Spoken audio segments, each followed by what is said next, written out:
What's going on, guys? Welcome to another episode of the Awards Central Podcast. I am your host, Ricky Valero. On today's episode, we are going to talk about the BAFTA winners. And then, of course, we're going to share our 2025 SAG predictions. As always, I am joined by my partner here, Benji. How are you, bud? Very good, thank you, Ricky. I'm glad that after many delays, we're nearly there, near the end. I don't know about you, but I found myself getting quite impatient with this award season. So I'm I'm excited to see how crazy it's gotten, and also excited to see things get wrapped up. Yeah, we're literally 2 weeks from today. We will have the Oscar season will be over and we'll be on our way to the next season. Benji and I have something exciting planned in the very, very near future. We're both excited to talk about it, but we won't mention it until probably next week's show, where it'll probably be the last show of the season for predictions of the upcoming Oscars. That should be a lot of fun. But yeah, the BAFTA awards were yesterday, and I'll probably just go through some of the lower categories first. We'll talk a little bit about them, but it looks like a lot of these below the line categories seem to probably be ironed out on who's going to take home the Oscars in a lot of the categories. Special visuals, special visual effects went to Dune Part Two. Best sound went to Dune Part Two, which was definitely interesting there. Um, Best production design and best original score went to Brutalist, and then Wicked for production design. Um, any thoughts on those four categories, Benji? I hate to be boring, but no, not really. Since November, December time, I could have easily have told you that they were the winners. People who were trying, I said this last time, people who were trying to say costumes and production design was going to go anywhere but Wicked. I told them to stop being silly. Sure enough, they were being silly. It will take a miracle for any of those other movies to win in their respective categories. Dune visual effects amazing. I wouldn't have predicted it any. I wouldn't have not predicted it to win. It's just, in my opinion, it is, and it should be a slam dunk. And sound is just sound. I was predicting that since January last year. For sure. And then we move on over to best makeup and hairstyle, which is not a surprise again. You have the substance, best editing being Conclave. Not really much of a surprise there. Costume and cinematography went to Wicked and the Brutalist. Of those four, do you see anything that really pop off to you? Well, the substance and the makeup, fuck yes. Even if you don't like the movie, I think that's the one category most people agree it's just deserved and should be winning. Eh, Conclave and best eh, edit. Oh, you're getting into controversial territories now, Ricky. Let's not make eh. this the first fight of the Award Central podcast. But best editing is actually an interesting one because obviously Challengers was one Critics' Choice precursor. We don't get the AC Eddies until after the Oscars, so people were relying on BAFTAs to kind of iron out where the Oscars is going to go. I was kind of hoping to see Kneecap win, and I did. I'm annoyed at myself. I changed my prediction last minute to it it's because the BAFTAs more than the other Academy just love to go with like the most showy, crazy boom, boom, boom editing. They've steered away from what the Oscars do a lot. And I kind of thought they were going to do the same, especially with how much they love Kneecap, but they didn't. They went with Conclave.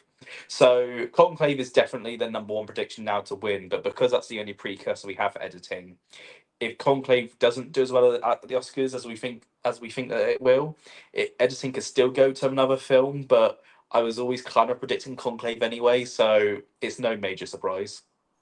Yeah, for sure. And then, of course, as you mentioned, Wicked with the best costume design, cinematography, the Brutalist. Um, yeah, there's not much to say there. Best casting, Honora. I wouldn't say it surprised me, but after watching Conclave do very well throughout the rest of the show, I was kind of surprised Conclave didn't win this, right? Saying it because considering Critics' Choice went with Conclave, I really thought that the BAFTAs were going to follow suit. But then again, this best casting category has only been around for a few years of BAFTA, and I think they're still kind of establishing what it is. And I don't think the voters have a very good idea of what it's meant to be. And best casting always goes to usually the movie that has a leading winner in it, and once it won Best Casting, I knew that Mikey Madison was going to win Best Actress. So I don't hate it, to be fair. I think the acting in Anora is probably my favorite thing about the movie. Even though I think it's good, I don't love it as much as most other people do. I think that Mikey Madison, Yuri Borisov, um, Mark, and I'm not going to try and say his surname, genuinely do stand out in that. So I'm not mad at it. Would I vote for it? No, but I think it's a very respectable win. Hero Borsov. What did he do in the movie except for just stare at you? All right. Best film not in the English language. Obviously, Amelia Perez took this one home. I think it was a slight surprise here. Just based on, I think BAFTA's they did not think the BAFTA's voting was still open. And it winning here was a little bit of a surprise to me. What about you, Benji? I was predicting it. I still think I'm still here, even though I'm going to predict Amelia Perez now. I think I'm still here was never going to win at BAFTA. If we're being honest, they didn't shortlist the movie anywhere except from in this category. Fernando Torres wasn't even longlisted, let alone nominated. Not only that, though, but BAFTA is a European voting branch. And I think if there's going to be any voting body that didn't care about the Amelia Perez controversy, it was going to be BAFTA. If I'm Still Here had won, then oh my god, I would have been going crazy thinking, well, you could have won international feature at the Oscars. Could Fernando Torres now upset? But it's kind of calmed my mind a little bit. I can very clearly see now where I think things are going to go. Yeah, and I'm loving it because the simple fact of everybody, put this film on a deathbed, obviously, just based off all of these other award shows voted before the controversy, and now we're starting to see a sneak peek that it doesn't really matter. I mean, the thing about it is, at the end of the day, the controversy has nothing to do with the film itself. But yeah, Exactly. so. Best documentary going to Superman, the Christopher Reeve story was absolutely Boo! mind blowing that it went here. Boo! I can't believe it didn't go No Other Land, which I'm still think is going to hopefully take home the Oscar as it should. But was kind of It's shocked put, here that literally anything didn't win but that. it's put a massive question mark on what's going to win the Oscar. I still have No Overland at number one, but that being said, Porcelain War, that's about the Russian-Ukraine war, so that can win Black Box Diaries. It's really opened up the race because there's all the nominees at the Oscars. None of them are precursors. So And then the most interesting wrench from the entire plan here was the fact that BAFTA votes Wallace and Gromit: Vengeance Most Foul Best Animated Film. Really threw a wrench in all of the plan here. With obviously the Wild Robot versus Flo battle has been going on throughout the entirety of the award season. I love the Wallace and Gromit win just based on I like Wallace and Gromit, and I think Wallace and Gromit is better than the other two. Not better than Inside Out 2. It's my favorite animated movie of last year. I don't care what anybody says. But yeah, I mean, it kind of threw a wrench in the whole flow with Wild Robot battle that we've watched over maybe the last month or so. Even though Wild Robot's really taking a lot of the big ones, right? I I did actually predict Wallace and Gromit last minute, purely because when you look back, Wallace and Gromit has an amazing trajectory of winning this category at BAFTA. Plus, Flo was struggling with screenings at BAFTA. Inside Out 2 realistically wasn't going to win, so it just came down to the Wild Robot and Wallace and Gromit. And with how much the BAFTAs love Wallace and Gromit, it seemed like the sensible thing to do. And I just wish I bet money on it now because I probably could have won a lot of money, but never mind. Best Adapted Screenplay went to the Oscar winner for Conclave. He's going to win. Just close that fucking door. Don't even bring up any other movie. It's done. Now, they did they attempted to. I will say attempted to because I feel like there's only one person that needed to win the best original screenplay to even make this a race because I still think Sean Baker's going to win the Oscar. I think it's Sean Baker's Oscar to win. And I think Substance needed this win. I think the Substance needed a win here in order to kind of insert itself in the conversation. I think you can close that chapter of that conversation as well. But my favorite thing about this was Jesse Eisenberg winning for A Real Pain. I love the best original screenplay win. I really enjoyed it. I think that movie's the best movie of this entire category anyway. But that being said, still kind of shocked a lot of people Talk them about going talk about one Eisenberg. category making What were you saying? Lost you. You're there. I can hear you. But yeah, lost Benji for a second. But yeah, I mean, it was crazy to kind of see. Are you there? There, he's back. He's back. Benji's back. I'm All back. right. What were you I saying, lost you Benji? for. I tried changing my network and then I realized it was worse, so I changed it back. No, you're good. Go ahead.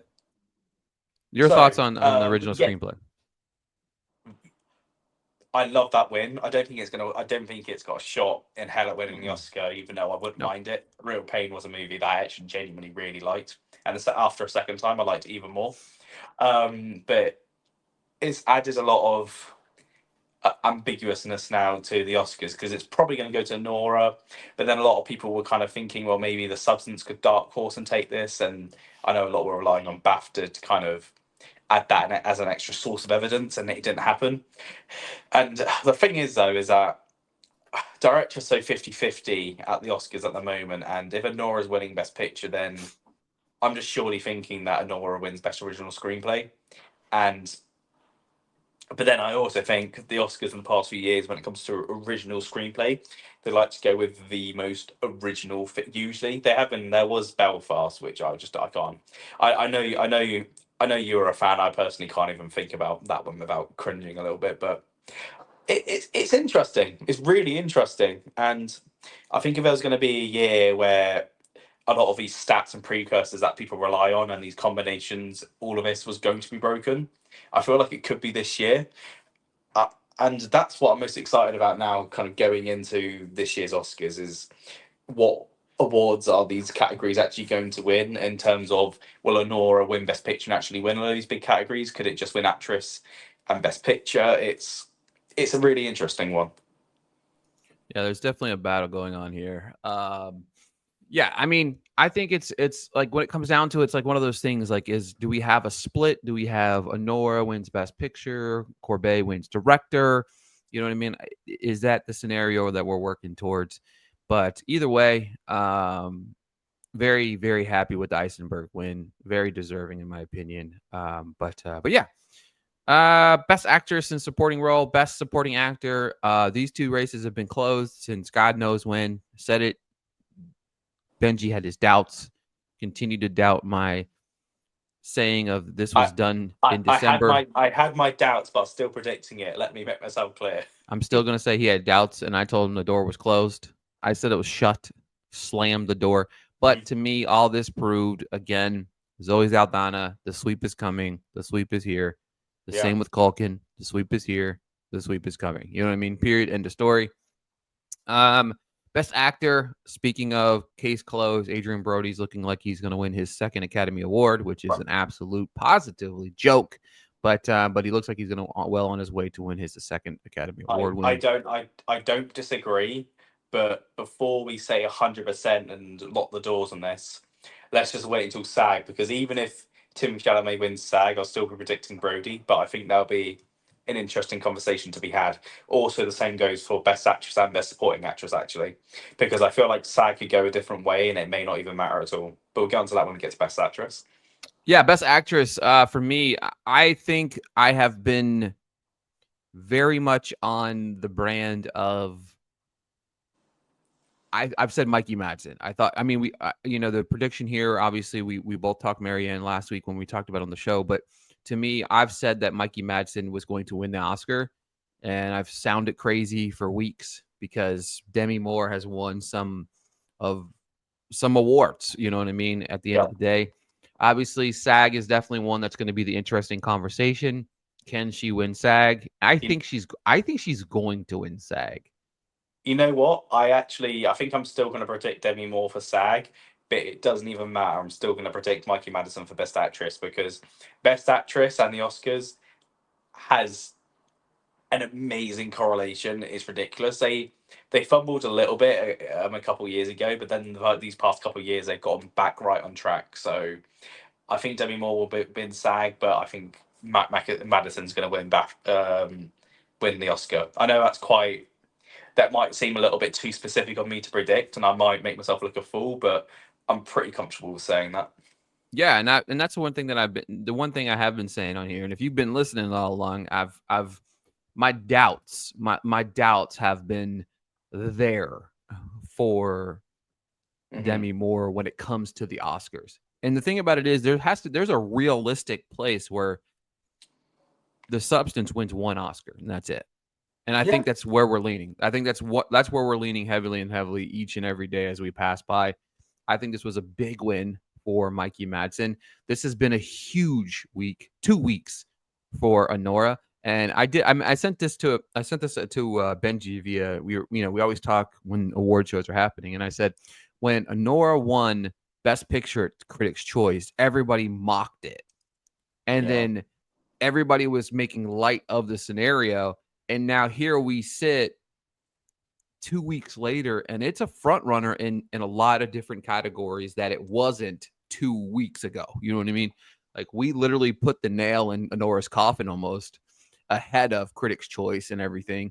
And then, of course, now Critics' Choice and all the other awards, PGA, WGA, everything is following suit, um, looking like Honora's back in the conversation. So that's interesting. All right. Let's see here. Sorry, I was looking at something else at the same time. Best director threw a little bit of a wrench into the plans. Obviously, them going Brady Corbet over Sean Baker puts Corbet kind of back into the conversation of can Corbet win. It's always going to be Corbet or Baker. I think it's going to ultimately come down to preference whenever you're voting or whenever you're doing your predictions. You know what I mean? It's like who do you vote, one or the other. Um, but yeah, I mean, it doesn't really surprise me that he won a best film, Conclave, which really threw everybody for a wrench. But at the same time, if you watch or if you're kind of looking at things, how this whole entire voting unfolded, Conclave winning here, I don't think Conclave winning here really changed how I felt about the Oscars. What about you? It doesn't change how I feel about the Oscars yet, but if Conclave wins SAG Ensemble, then holy fuck, me and you have got a really fun conversation to have, and I'm already kind of getting myself ahead, and I've got a few things, if that happens, I'd like to talk about, and I think it'll be a really interesting conversation. But but yeah, for now, it hasn't changed how I feel. BAFTA's, even though I'm fucking furious at myself because I caved and I changed my prediction last minute to the brute list. If I'm also being honest, it also does kind of always feel like it was doomed to win best film. For I mean, I love the movie, but even if you don't, I feel like that is just the matter of the fact. Um, but yeah, with there's a couple correlations that could fit into place to make Conclave a very strong number two for best picture if it wins SAG Ensemble, which I'm, we're about to discuss in a sec, but I'm kind of battling it now in my head about how realistic I think that is. Yeah, it's definitely I definitely agree. Moving on to SAG, I think this is going to be we have a chance here because like I said, a lot of what we're seeing in the categories is kind of boring, right? You know what I mean? Hmm? The big thing that we're looking at on for SAG this weekend is two things: cast and we're looking at actress, right? You know what I mean? Like those are the two things that kind of we believe could shapeshift things. Actor, I think Brody. I think we're looking at a Brody, Culkin, Zaldana. That's what we're looking at 95% at the Oscar. I'm pretty confident in those three. Actress, The only category I'm pretty confident is locked in as supporting actor. I'm not trying to say that it's changed my predictions for the Oscars, or it will if other people win, but I'm still predicting Zoe Saldana for supporting actress for the record. But if I've said this since I saw Wicked, if there was one place Ariana Grande was going to win, it would be SAG. And if she does win SAG, then great, good for her. I won't hate it. I'll still be predicting Zoe Saldana. And then the same goes for leading actor. I feel like the Brutalist, the SAGs didn't love the Brutalist. They nominated it in lead actor, and that was it. They didn't nominate it in ensemble cast. They snubbed it for supporting actress. They even snubbed Guy Pearce, which a lot of people are still saying now is the number two for supporting actor. So I'm gonna wait and hold off. I'm gonna I'm gonna keep it safe, and I'm gonna keep predicting kind of who's won so far. But yeah, no, I feel like it's an interesting one to think about. yeah, definitely for sure. All right, so let's go ahead and do some predictions for the upcoming SAG Awards, which are Sunday on Netflix. All right, we'll start off with Outstanding Performance by a Stunt Ensemble and Motion Picture. Deadpool and Wolverine, Dune Part 2, The Fall Guy, Gladiator 2, and Wicket. What are you predicting, Benji? With this category, sometimes it's best to kind of look at like what's maybe most likely or the closest to win Best Picture. Because sometimes with this category, they don't always. I mean, they didn't even nominate John Wick Chapter 4. They don't tend to give it to the movies as the best stunts. It's a mixture of the movie they like the most with also impressive stunts. So with that in mind, I'm gonna go with Wicked. I feel like especially that final scene, which is like the most pivotal scene in the movie that everyone thinks about, they'll really, just Cynthia Erivo zooming around for a little bit on a broom will be enough to get their vote. I think. Golly, that would be so bad. That would be such a bad win with the other four films in this category. But I don't that's disagree, but I think it will be Wicked. yeah, that's the thing. I think it would be a terrible win, but I'm there with you. I think that it's to me, it's like I think they find a way for Wicked to win something on this show, and I think that's it. I think And they love that's the Wicked. They even nominated Jonathan Bailey. It got exactly. in. It got in every category that it could. Yeah, exactly. So definitely interesting for me. Outstanding performance by cast in a motion picture. Benji, what are you predicting here? This one's really fun because I could see it going Wicked, Anora, or Conclave. All have very good arguments. If Anora well and truly is the out front, complete, all in all, it's a done deal, best picture winner that a lot of people think it is, then I think Anora has a really good shot because it also does have an impressive cast, and that cast has been discussed a lot. Conclave um, is probably the movie most out of this year that's most well renowned specifically for its acting. But you know, SAGs also love a good fun dance around movie, and they clearly love Wicked. So I see it go for Wicked. Um, and I'm not going to lie to you, I'm partially predicting this because I want it to happen because I want it to stir up the race a little bit more. But I also think it has a really good shot. So I'm gonna go with a lot of people disagree with me, and I'm going to predict Conclave. So this is funny. So this is a question for you then. So if for some reason Ariana Grande wins, Mm-hmm. what about Wicked? Why doesn't Wicked win? How crazy would it be to hear Wicked win? That would I just want I think Not we too just great, if I'm being honest. that's what I'm saying. Like that's I feel like not enough people are talking about Wicked. Wicked did get 3 acting nominations here, which was a surprise to I mean, Jonathan Bailey nomination is absolute joke, but I mean, at the end of the day, there's a possibility that Wicked could win SAG Ensemble here. And look, I mean, if it I'm not saying this is going to happen. I'm going to say this purely just to make people's head spins a little bit. The acting branch is the biggest out of any in the whole entire industry, especially when it comes to the Oscars. So if you really want to think about a crazy curveball that could happen, maybe watch out for watch out for Wicked because actors fucking love that movie and they love Arrivo, they love Jonathan Bailey, they love Ariana Grande. They find that whole movie and the cast around it so Glowbloom, charming. Goldblum, Michelle Yao, Yeah, Peter there's a, Dinklage. there's a lot of bias to love going into that movie already. So it wouldn't surprise me. A part of me now wants to change my prediction for that reason, but because I want to be right and I want to predict it early, I'm going to stick with Conclave because who cares? Let's be a little bit different. It's been a crazy season and a lot's happened. So I'm thinking, fuck it. I'm just gonna this year. I'm just gonna go even crazier and I'm just gonna predict what I want to. Exactly. All right, moving on to supporting actor, actress. I mean, Zoe Saldana is going to win. I'm predicting Zoe Saldana to win. The sweep is going to continue. Give me Zoe. I'm going to predict Zoe. I feel like she has a very good shot of sweeping, and even the people who don't like Amelia Perez, they all kind of reluctantly surrender a little bit, and they do say that her performance is still great, and she's the best part of that movie.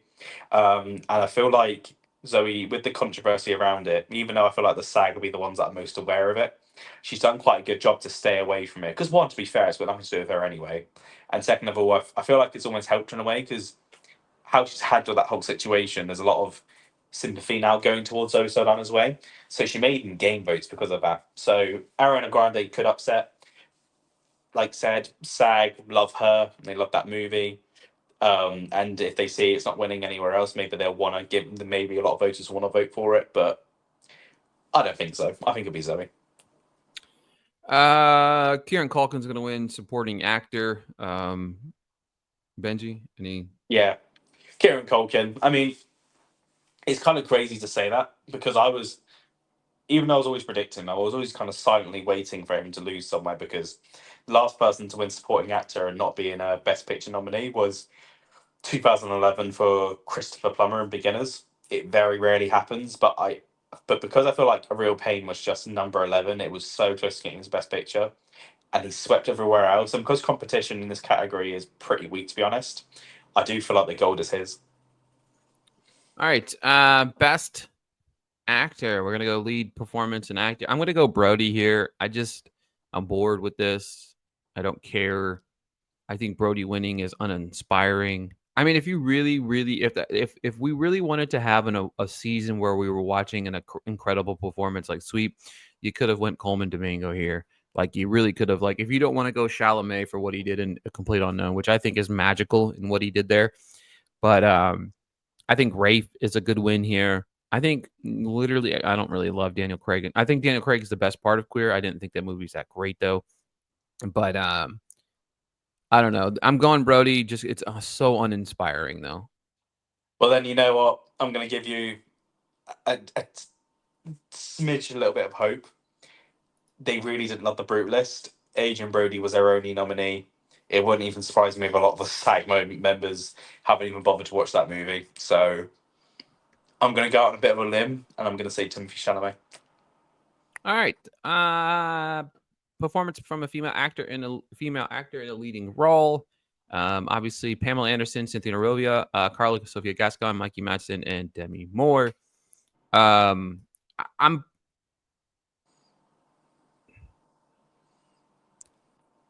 I've been thinking Demi, but there's so many Dallas in my head, so I'm gonna go Mikey Madsen. I think I'm gonna predict Mikey Madsen to win. Why not? There are three scenarios in which this could go. I'd say one is 50% chance of happening, one is 45% happening, and another one's a 5% chance of happening, but it could happen in a crazy world. The 50% shot is I think Demi Moore's going to win, and it doesn't even matter. I'll still be predicting Mikey Madison. I feel like the SAGs just have a lot of goodwill towards her. They want to see her win this. It doesn't. It's not necessarily how the Oscars think, but I feel that's how the SAG will think. 45% though could be Mikey Madison. I think she's very close. There's a lot of goodwill for her, but I do feel like the SAG are going to be the body who are going to want an award a veteran who have a lot of respect for that artist who've been around for a while. With that, I'm mainly thinking about Chadwick Boseman. And the 5% chance, which probably won't happen at all, but I'm keeping a loose ear out for. I think Cynthia Revo has a better shot here at any ceremony of taking a win somewhere. Again, I'm not trying to say that it likely will happen, but the amount of love that I keep going back to it, but the love SAG have of Wicked is insane. Yeah, and It's the thing about it is like the same thing can be said for the substance here, though, right? You know what I mean? It yeah, didn't like Margaret Qualley because, you know, which is interesting considering if you look at the supporting performances, you have Jamie Lee Curtis who got in, Pamela Anderson got in for Last Showgirl. That superseding both nomination, having more nominations than the substance here. You talk about Adrian Brody's, the Brutus lack of love, not getting into supporting actor. The more that you unpack some of these things, it's like, all right, well, is Demi in the conversation? Because it's crazy to me that the love for Demi's there, but the love for the rest of the substance wasn't particularly there. but I think Demi Moore's its whole separate thing outside the movie. I hate Oh, to say that. It's, 100%, it's my 100%. favorite movie of last year, and I know that you disagree with me, but I do think it's an award worthy performance. But if I'm being honest, what I think most people are thinking is, she gave a pretty good to great performance. She's back. She's had a bit of a reputation, but she's showing how good she can be Then why again. doesn't Pamela Love you, Anderson Demi win? Moore. Why doesn't Pamela Anderson win then? Because Pamela Anderson's just never really been a part of. Well, no, that's not very fair on her. She has got nominated here and there, but she's not Oscar She's also nominated. And back. She's also this. The Last but Showgirl has 2 nominations The here. respect for Pamela Anderson as an actress is not on the same level as Demi Moore.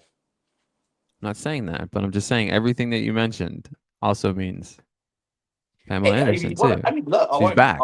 The respect's I there. would never say no to anything. Nothing's impossible, but No, I'm I just just don't saying. feel like I get what you're saying, but the People don't want whole to hear kind of me what performance I really want to win, because what I really want to win is not going to win, but it would just piss I everybody off.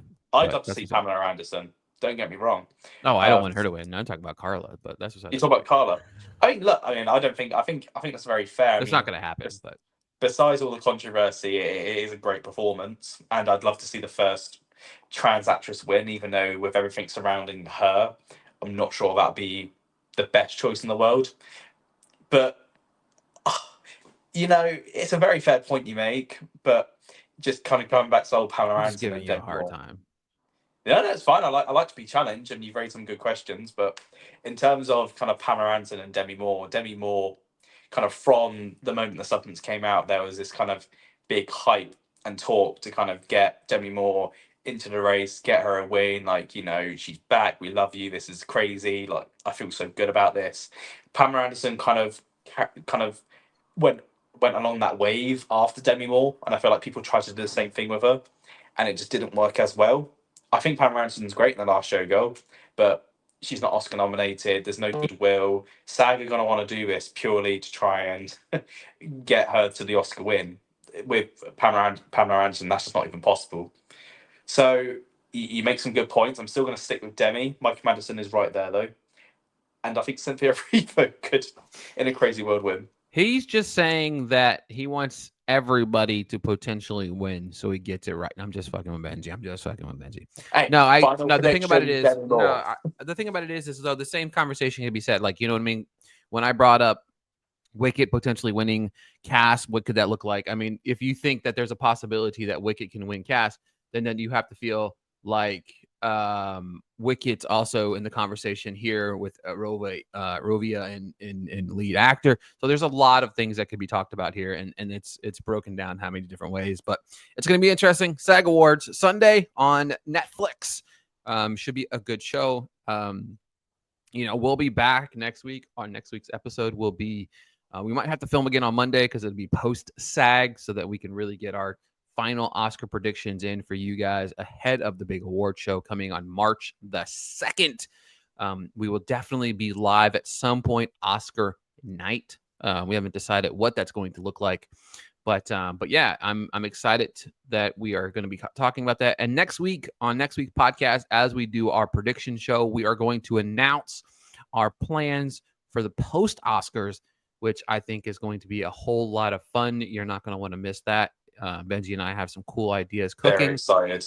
And I think it's going to be a lot of fun. That being said, Benji, thank you so much for joining me again to talk all of the upcoming movie award season. Like I said, we'll be back next week to break down the SAG winners, give our final Oscar predictions, and we'll be back next week.